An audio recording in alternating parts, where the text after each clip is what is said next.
নমস্কার বন্ধুরা, আমি সোমাশ্রী। আমার চ্যানেল বায়োলজিতে তোমাদের প্রত্যেককে স্বাগত জানাই। আজকে আবার একটা নতুন ভিডিও নিয়ে তোমাদের কাছে চলে এসেছি। আমি গত ভিডিওতেই তোমাদের বলেছি যে জীববৈচিত্র্য কাকে বলে, জীববৈচিত্র্যকে কয় ভাগে ভাগ করা যায় এবং জীববৈচিত্র্যের কী গুরুত্ব রয়েছে। যদি তোমরা ওই ভিডিওটা না দেখে থাকো, আমার ডেসক্রিপশানে লিঙ্ক দেওয়া থাকবে, তোমরা ওখান থেকে আমার ভিডিওটা তোমরা দেখতে পারো। আজকের আমি তোমাদের পড়াবো জীববৈচিত্র্যের অবলুপ্তির কারণ এবং জীববৈচিত্র্যকে আমরা কিভাবে সংরক্ষণ করতে পারি। তাহলে জীববৈচিত্র্যের অবলুপ্তির কারণ কি কি? প্রথমেই আমরা বলবো শিকার। মানুষ অর্থের লোভে বা নিছক শিকারের আনন্দেই তারা কি করে পশু পাখিকে শিকার করে, তার ফলে কি কত বন্য প্রাণী তারা কি মারা যাচ্ছে। এর পরের পয়েন্ট কি হচ্ছে? অরণ্য ধ্বংস। মানুষ তার গৃহ নির্মাণ, কলকারখানা নির্মাণ, চাষবাস করার জন্য কি করে? মানুষ অরণ্য ধ্বংস করছে। এর ফলে কি বন্য প্রাণীদের থাকার বাসস্থানও নষ্ট হয়ে যাচ্ছে। এরপরে কি হয়ে যাচ্ছে? যে গাছপালা সমস্ত কিছু কমে যাচ্ছে। তাহলে আস্তে আস্তে কি হচ্ছে? জীববৈচিত্র্যের অবলুপ্তি হচ্ছে। তৃতীয় পয়েন্ট কি? দূষণ। বায়ু দূষণ, মাটি দূষণ, জল দূষণ আজ বহু জীববৈচিত্র্যকে কী করছে? অবলুপ্তির পথে ঠেলে দিচ্ছে। এরপরে 4 নম্বর পয়েন্টে আমরা কি দেখব? প্রাকৃতিক বিপর্যয়। বিভিন্ন প্রাকৃতিক বিপর্যয় যেমন খরা, বন্যা, তুষারপাত, ভূমিকম্প, অগ্ন্যুৎপাত, দাবানল, এগুলো সমস্ত কী করছে? আস্তে আস্তে জীববৈচিত্র্যকে অবলুপ্তির দিকে নিয়ে যাচ্ছে। এর পরের পয়েন্ট কি দেখব?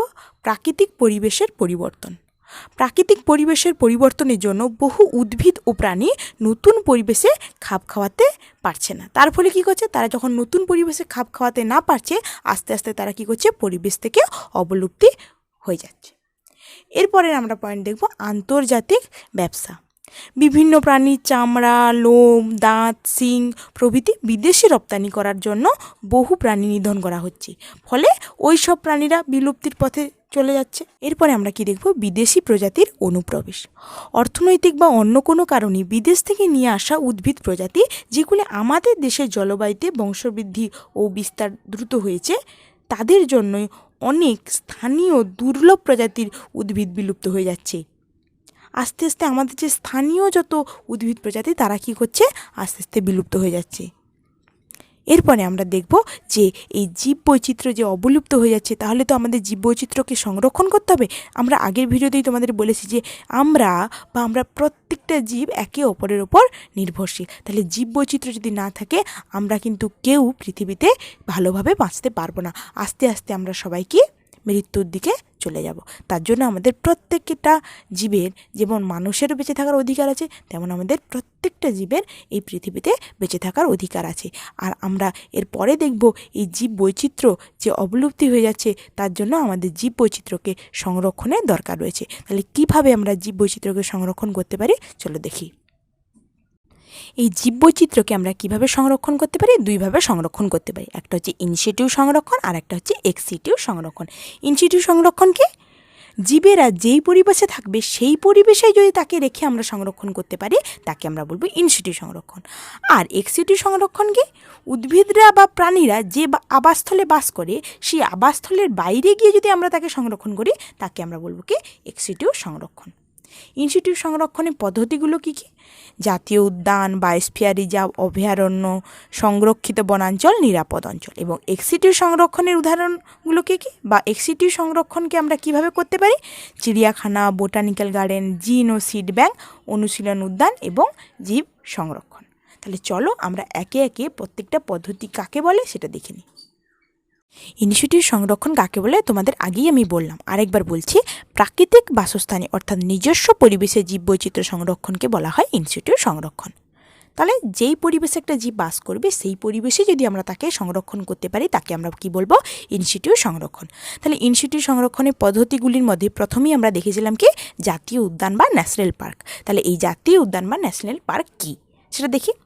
প্রাকৃতিক সৌন্দর্য সহ যেসব স্থানে সমস্ত গাছপালা ও বন্য জীবজন্তুরা নিজস্ব পরিবেশে জাতীয় সংবিধান প্রণীত আইন অনুযায়ী কেন্দ্রীয় সরকারের নিজস্ব তত্ত্বাবধানে সংরক্ষিত হয়, তাকে জাতীয় উদ্যান বা জাতীয় পার্ক বা ন্যাশনাল পার্ক বলে। এই যে জাতীয় উদ্যান, এটা কার দ্বারা নিয়ন্ত্রিত হবে? ভারত সরকারের আইন দ্বারা নিয়ন্ত্রিত হবে। এবং এইটাই দেখছি যে যেসব গাছপালা বা যেসব জীবজন্তুরা যেই পরিবেশে থাকবে, সেই পরিবেশে রেখেই তাকে আমরা কী করব? তত্ত্বাবধান করব। আর এটা কেন্দ্রীয় সরকার দ্বারা বা ভারত সরকারের আইন দ্বারা এটা কি হবে, নিয়ন্ত্রিত হবে। এই জাতীয় উদ্যানের কি কি উদাহরণ রয়েছে? পশ্চিমবঙ্গের জলদাপাড়া, উত্তরপ্রদেশের করবেট, মধ্যপ্রদেশের কানা ইত্যাদি জায়গায় আমরা জাতীয় উদ্যান দেখতে পাই। আরও অনেক জায়গা আছে, কিন্তু আমি তোমাদেরকে 3টে নাম বললাম, তোমাদের এই 3টে নাম মনে রাখলেই চলবে। আমরা এরপরে দেখব অভয়ারণ্য বা স্যাংচুয়ারি কি। যে সংরক্ষিত অঞ্চলে গাছপালার সঙ্গে বিশেষ কোনো প্রজাতির রক্ষণাবেক্ষণের ব্যবস্থা আছে তাকে আমরা কি বলবো, অভয়ারণ্য।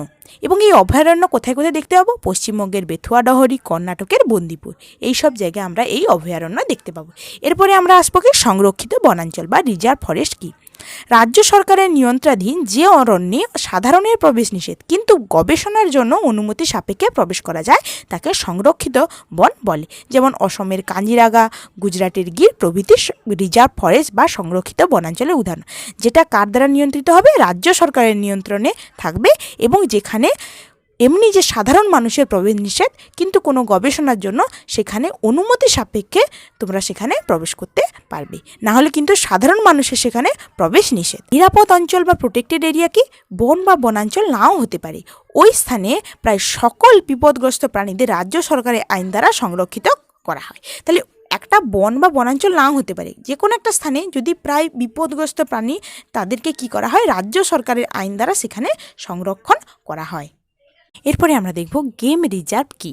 গুরুত্ব অনুসারে যে কোনো রাজ্য সরকার একটি অরণ্যকে গেম রিজার্ভ হিসেবে ঘোষণা করতে পারেন। এখানে কি নিষিদ্ধ? এখানে শিকার সম্পূর্ণ নিষিদ্ধ। এই অঞ্চলে জীবজন্তুকে শুধু সাধারণ মানুষ বা পর্যটকের পরিদর্শনের জন্য রাখা হয়। যেমন কি ক্রুজার জাতীয় উদ্যান এই গেম রিজার্ভের উদাহরণ। বায়োস্ফিয়ার রিজার্ভ কি? ইউনেস্কোর ম্যান অ্যান্ড বায়োস্ফিয়ার রিজার্ভ কর্মসূচির অন্তর্গত যে স্থলজ ও জলজ অঞ্চলে গোটা বাস্তুতন্ত্র ও তার সম্পূর্ণ জীববৈচিত্র্য সংরক্ষিত হয় তাকে বায়োস্ফিয়ার রিজার্ভ বলে। ইউনেস্কো তাহলে পুরো নাম কি? United nation educational scientific and cultural organisation.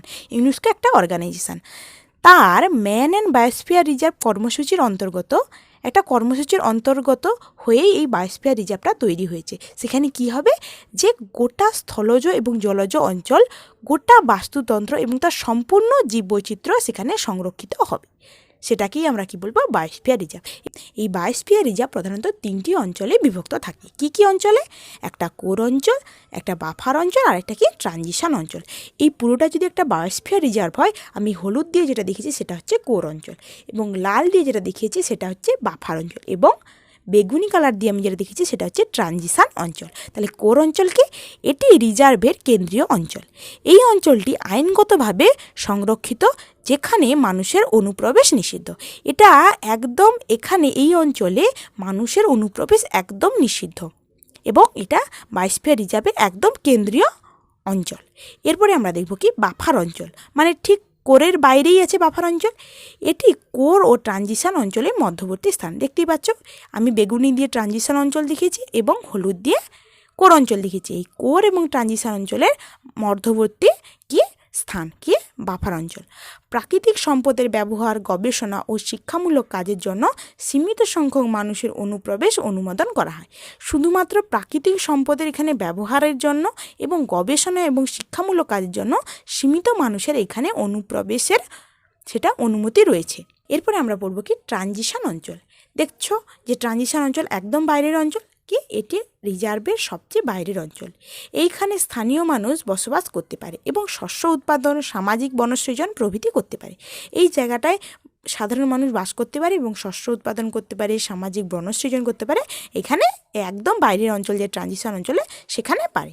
এই বায়োস্ফিয়ার রিজার্ভের উদাহরণ কি? সুন্দরবন, শিমলিপাল, গ্রেট কচ্ছের রন বায়োস্ফিয়ার রিজার্ভের উদাহরণ। এরপরে আমরা দেখব এক্স-সিটু সংরক্ষণ কাকে বলে বা এক্স-সিটু কনজারভেশন কি। উদ্ভিদ ও প্রাণীর আবাসস্থলের বাইরে তাদের সংরক্ষণ করার পদ্ধতিকে বলা হয় এক্স-সিটু সংরক্ষণ। মানে জীবেরা যেই আবাসস্থলে বাস করে তার বাইরে যদি আমরা তাকে সংরক্ষণ করি তাকে আমরা কি বলবো, এক্স-সিটু সংরক্ষণ। তাহলে এক্স-সিটু সংরক্ষণের কি কি পদ্ধতি রয়েছে দেখি। জার্ম প্লাজম ব্যাংকে শুক্রাণু ও ডিম্বাণু সংরক্ষণ করা যায়। তাহলে জার্ম প্লাজম ব্যাংক একটা কার উদাহরণ? এক্স-সিটু সংরক্ষণের উদাহরণ। সেকেন্ড কি, উদ্ভিদ প্রজাতির সংরক্ষণের সহজতম উপায় হলো জিন ও সিড ব্যাংক। তাহলে জিন ও সিড ব্যাংক একটা এক্স-সিটু সংরক্ষণের উদাহরণ। এরপরে আমরা দেখব ক্রায়োপ্রিজারভেশন বা ক্রায় সংরক্ষণ একটা এক্স-সিটু সংরক্ষণের উদাহরণ। সেই ক্রায়োপ্রিজারভেশন বা ক্রায় সংরক্ষণ কি সেটা দেখি। পরাগরেণু, বীজ, গাছের বিভিন্ন অংশ প্রায় -190°C তাপমাত্রায় তরল নাইট্রোজেনে সংরক্ষণ করা যায়। একে আমরা কি বলবো? ক্রায়ো সংরক্ষণ। তাহলে ক্রায়ো সংরক্ষণও একটা কিসের উদাহরণ? এক্সিটিউ সংরক্ষণের উদাহরণ। এর পরের পয়েন্ট আমরা কি দেব? দেশের বিভিন্ন প্রান্তের চিড়িয়াখানায় বহু বিলুপ্তপ্রায় প্রাণীদের সংরক্ষণ করে রাখার ব্যবস্থা করা হয়েছে। তাহলে এই যে চিড়িয়াখানা, সেটাও কি এক্সিটিউ সংরক্ষণের উদাহরণ। অনুরূপভাবে বোটানিক্যাল গার্ডেনও একটা কি এক্সিটিউ সংরক্ষণের উদাহরণ। বোটানিক্যাল গার্ডেনেও দেশ বিদেশের বিভিন্ন প্রজাতির উদ্ভিদ সংরক্ষণের ব্যবস্থা রয়েছে। এরপরে আমরা আসবো জীববৈচিত্র্যের হটস্পট বা হটস্পট অফ বায়োডাইভার্সিটি কী। বিজ্ঞানী নরম্যান মায়ার 1988 খ্রিস্টাব্দে প্রথম হটস্পটের ধারণা উদ্ভাবন করেন। এরপরে তাহলে আমরা দেখব যে এই জীববৈচিত্র্যের হটস্পট কাকে বলে। পৃথিবীর যেসব অঞ্চলে প্রজাতির আঞ্চলিক সীমাবদ্ধতা বা বৈচিত্র্য বিদ্যমান বা উভয়ই বেশি এবং জীবগুলি বিভিন্ন কারণে বিপদগ্রস্ত, ওই অঞ্চলকে আমরা জীববৈচিত্র্যের হটস্পট বলি। তাহলে আমরা দেখব পৃথিবীর যেসব অঞ্চলে একটা প্রজাতি একটা নির্দিষ্ট অঞ্চলের মধ্যে সীমাবদ্ধ হয়ে আছে এবং দেখব কি ওই অঞ্চলে প্রচুর পরিমাণ জীববৈচিত্র্য দেখতে পাবো এবং দেখতে পাবো যে ওই অঞ্চলের জীবরা বিভিন্ন কারণে কি হচ্ছে? বিপদগ্রস্ত হচ্ছে। তখন ওই অঞ্চলকে আমরা কি বলবো? জীববৈচিত্র্যের হটস্পট বা হটস্পটস অফ বায়োডাইভার্সিটি। সমগ্র পৃথিবীতে 34টি স্থলজ এলাকাকে হটস্পট হিসেবে চিহ্নিত করা হয়েছে। এর মধ্যে ভারতবর্ষের 4টি অঞ্চল রয়েছে। তাহলে 4টি অঞ্চল ভারতবর্ষের কি বায়োডাইভার্সিটি হটস্পট। তাহলে চলো দেখি এই 4টি অঞ্চল কি কি। ভারতবর্ষের 4টি জীববৈচিত্র্য হটস্পটের নাম। একটা হচ্ছে পশ্চিম ঘাট ও শ্রীলঙ্কা, দ্বিতীয় হচ্ছে পূর্ব হিমালয়, তৃতীয় হচ্ছে ইন্দো বার্মা হটস্পট, আর কি সুন্দ্রাল্যান্ড। তাহলে এই 4টি হলো ভারতবর্ষের জীববৈচিত্র্যের হটস্পট। এরপরে আমরা দেখব হটস্পট নির্ধারণের শর্ত কী। এন্ডেমিক প্রজাতির সংখ্যা, অর্থাৎ যেসব প্রজাতির জীব কোনো সুনির্দিষ্ট স্থানে দীর্ঘকাল ধরে বসবাস করে এবং তারা কেবল ওই স্থানে সীমাবদ্ধ, এরূপ প্রজাতির সংখ্যার উপর হটস্পট নির্ধারিত হয়। একটা প্রজাতি, যে প্রজাতির জীবরা শুধুমাত্র একটা নির্দিষ্ট অঞ্চলে দীর্ঘকাল ধরে বসবাস করবে এবং সেই প্রজাতির জীবদের আমরা অন্য কোথাও দেখতে পাবো না, তাদেরকে আমরা বলবো কি এন্ডেমিক প্রজাতি। এই এন্ডেমিক প্রজাতির সংখ্যার উপরও কি হটস্পট নির্ধারিত হয়। সেকেন্ড কি পয়েন্ট আমরা দেখব? বিপন্ন প্রজাতির সংখ্যা, যারা নিকট ভবিষ্যতে বিলুপ্ত হয়ে যেতে পারে। এই দুটোর উপর নির্ভর করে একটা অঞ্চল তাকে হটস্পট বলবো কি বলবো না সেটা নির্বাচিত হয়। আমরা এই চ্যাপ্টার থেকে কিছু ইম্পর্ট্যান্ট টার্ম জেনে নেব এবং এই টার্মগুলোর পুরো নাম কি সেগুলো আমরা জেনে নেব। প্রথমে হলো IUCN, এর পুরো নাম কি? International union for conservation of nature and natural resources. WWF এর পুরো নাম কি? World wild life fund. MAB এর পুরো নাম কি? Man and biosphere programme. CITES এর পুরো নাম কি? Convention of international trade in endanger species. ZSI এর পুরো নাম কি? Zoological survey of India. BSI এর পুরো নাম কি? Botanical survey of India. আজকে ভিডিওতে তোমরা দেখতে পেলে যে জীববৈচিত্র্যের অবলুপ্তির কারণ কী কী রয়েছে, জীববৈচিত্র্যকে আমরা কিভাবে সংরক্ষণ করতে পারি, বায়োডাইভার্সিটি হটস্পট কী এবং সেই হটস্পট হওয়ার কী শর্তগুলো রয়েছে। তাহলে যদি তোমাদের এই ভিডিওটি ভালো লেগে থাকে অবশ্যই ভিডিওটিকে লাইক করো, কমেন্ট করো কোনো প্রশ্ন থাকলে, আর আরও যদি এরকম তোমরা ভিডিও দেখতে চাও অবশ্যই আমার চ্যানেলটিকে সাবস্ক্রাইব করো।